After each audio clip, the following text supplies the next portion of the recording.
White Amazon employee makes racist statements about black employee's father at work. When people talk about Amazon, they would say, I ordered my package yesterday and I got it today. But they hardly talk about the racist entity which allows white, black, Hispanic, and Asian employees to insult, discriminate, and verbally or physically abuse black employees within Amazon's facilities. Most employees are aware of the racist atmosphere which exists inside of Amazon. They can identify that the subordinates are mostly black and Hispanic, and management is mostly made up of white individuals. And the employees can also identify the unfair treatment between the minority subordinates and the white subordinates. The white subordinates are given preferential treatment and they get to do less work or no work at all.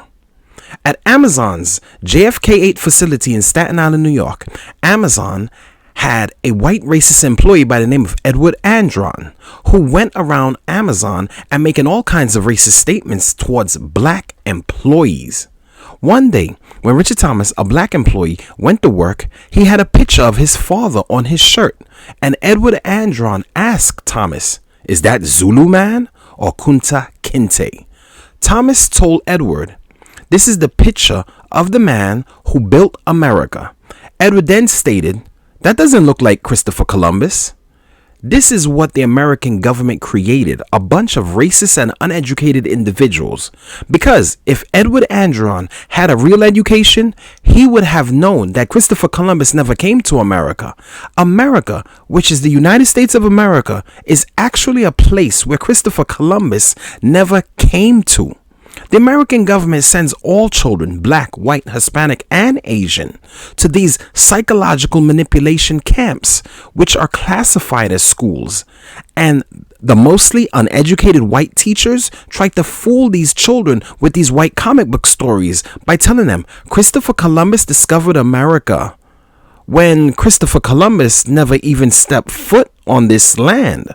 But if you want to create a European Christian supremacist nation, then this is a story that you have to tell all children.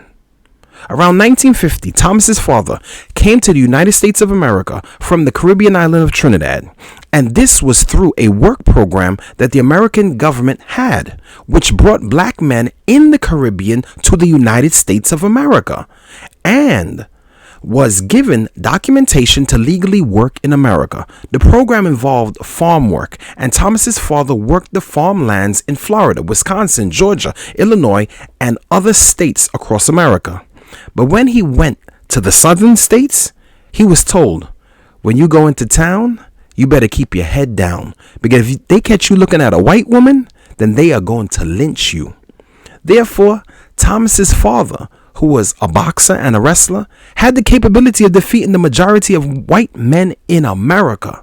But the American government created laws where he had to walk around in America with his head down in order to stay alive, while all of the white men in America were probably able to keep their heads up and not worry about anything in the world, as they went around committing rape upon black and native women in America, and they were not being prosecuted for these crimes.